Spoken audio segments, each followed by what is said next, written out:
fair, accurate. From our newsrooms in Eugene, Roseburg, and Coos Bay, KVAL News starts now.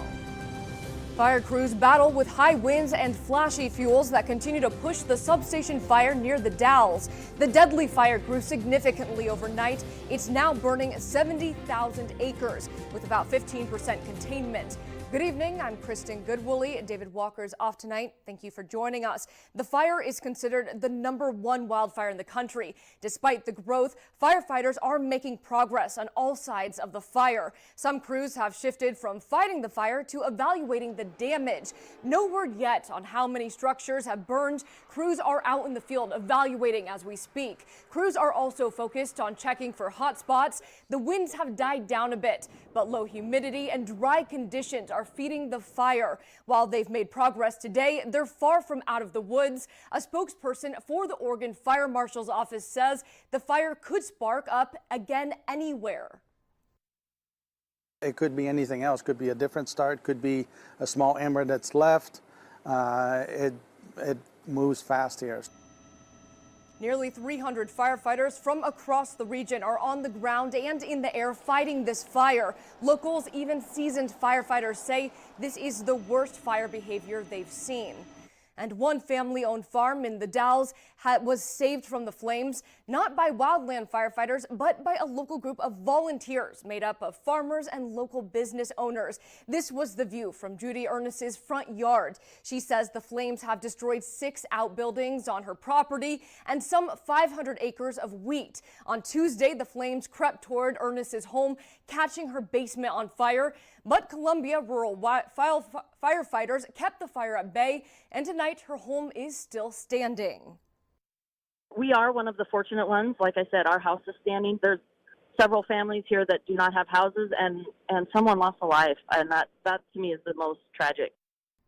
Ernest says she lives in a very tight-knit community, and people are doing whatever they can to support each other during this difficult time. Crews are hard at work battling fires within the South Umpqua complex close to Tiller. KVAL's Gabby Urenda finds out what resources they're using to contain the fires. With resources on foot and in the air, firefighters are hopeful these helicopters will help contain the 25 fires within the South Umpqua complex, which have burned over 1,500 acres. Oftentimes essential in getting into areas that are hard to access through with fire engines or hand crews quickly. And crews are making one fire in particular their highest priority. And as you can see behind me here, the Miles fire is burning about 450 acres in the area. And crews are working hard to not only contain this fire, but the other fires located in the South Umpqua complex. We're doing our best, and we're trying to get some out of the way and off the board, so to speak, so that we can take those resources from those fires and put them on other fires. With all the fires at 10% containment, firefighters are hopeful for the future. We've got 2 or 3 nearing containment already that we thought would give us a little more trouble. And part of that is because we've been able to get people there fast. Also because we've been able to use some heavy equipment in places. And crews say they've requested 3 more helicopters to get the job done. Leads me to believe that if we had other helicopters, our resources in the field would be ordering them up to use on the fires we have. In the meantime, residents who live close to the fires are keeping a close eye on evacuation listings in the area. This is Gabby Urenda reporting. With the Miles fire moving fast, a level 2 get set notice was issued by the Douglas County Sheriff's Office for folks who live in address 1642 through 3200 on Tyson Road in Tiller. The sun was out all across Western Oregon today, which helped warm temperatures up this Friday. KVAL's Jackie Garrity and meteorologist Travis Knutson are live at PK Park. Today is the first day of the annual Relay for Life to benefit the American Cancer Society. It's the largest fundraiser for cancer research in the world. How's it going, Jackie? Hey, Kristen. We are joining the walkers here at PK Park. We're walking the route along with them right now. And of course, we are so excited to be sponsors for this event. This is the 26th year of the Eugene Springfield Relay for Life. This is the first time they've had it here at PK Park. And there's been a lot of people coming out as the day goes on. We see more and more people. And we are really excited to say that so far they have raised over $300,000.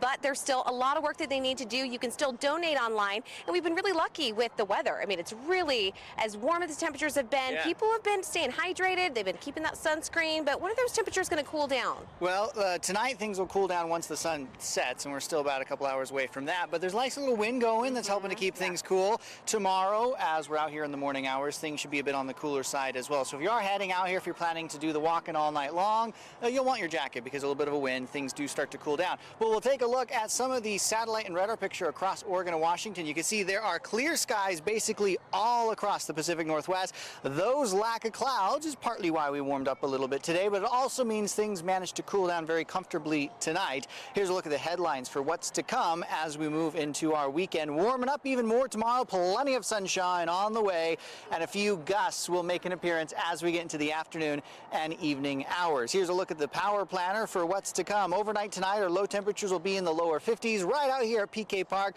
probably reaching the upper 40s at times at the coldest part of the night. Tomorrow will warm up very nicely, another mid-80-degree day, a lot of sunshine on the way, and those temperatures, well, they continue to keep on climbing. We do have some fire concerns across not only the eastern side of Oregon, but other parts of the state as well. I'll tell you all the details about that, as well as when we might see another cool down. That's coming up in my full forecast here in just a few minutes, but for now, I'll send it back inside to Kristen. Thanks, Travis. A health alert, there's a lot to do at the Lane County Fair, and one attraction teaches good hygiene. Lane County Public Health has a hand washing trailer at the fair. Kids can practice proper hand washing by using UV lotion that mimics the appearance of germs. The trailer is set up between the barns and the food court, and that's on purpose. Health officials say animals can carry bacteria like E. coli and salmonella. You should wash their hands with soap and water for at least 20 seconds before you eat. Health officials say liquid hand sanitizer just isn't enough.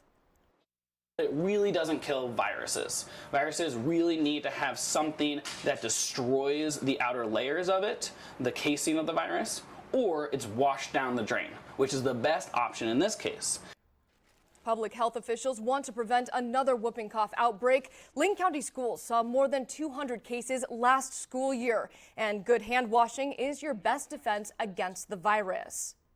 Future Farmers of America has made a reappearance at the Lane County Fair after being gone for nearly a decade. KVAL's Clara Benitez talked to FFA members who are excited to have the program here in Lane County.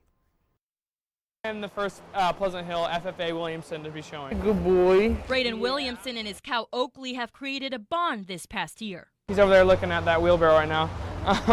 The Pleasant Hill senior excited to be a part of Future Farmers of America, also known as FFA, a program that was dropped due to budget cuts several years ago. About 8 years ago, Cresswell was the last high school presence with the FFA chapter that was shown at Lane County Fair. Now the organization is back in Lane County after nearly a decade. Angela White, FFA advisor for Pleasant Hill, says the program is a great opportunity for young people. I think that the underlying factor is not everybody's necessarily going to go on to a 4 or 6 or 8 year college degree, but in the field of agriculture, everyone can contribute to the success of the community. So this is Hank, he's a Red Angus. One of those students is Matthew Hoke. He tells me he might not become a farmer right away, but the skills he learned in FFA have already helped him in his future career as an electrician. From being in FFA too, because that's part of ag mechanics, they have electrician part of it.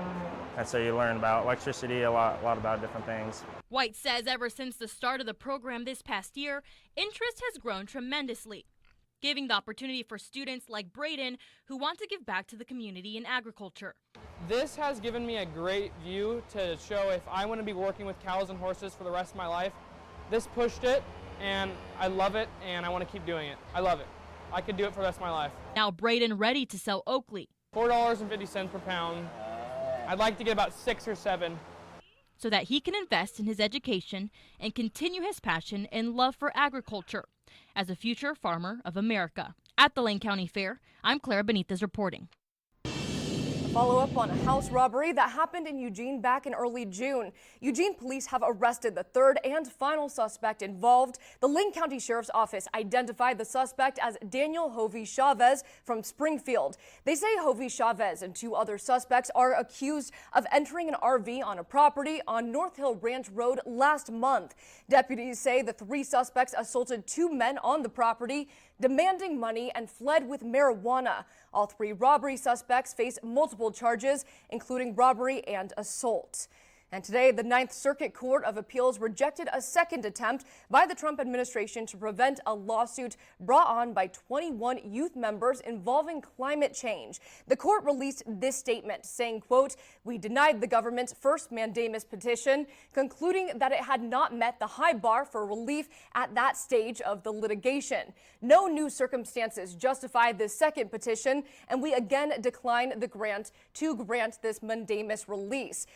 The Trump administration did ask the Supreme Court to review the lawsuit. The lawsuit claims the government's inaction on climate change has violated the constitutional rights of young people. A trial date is still set for October 29th in Eugene.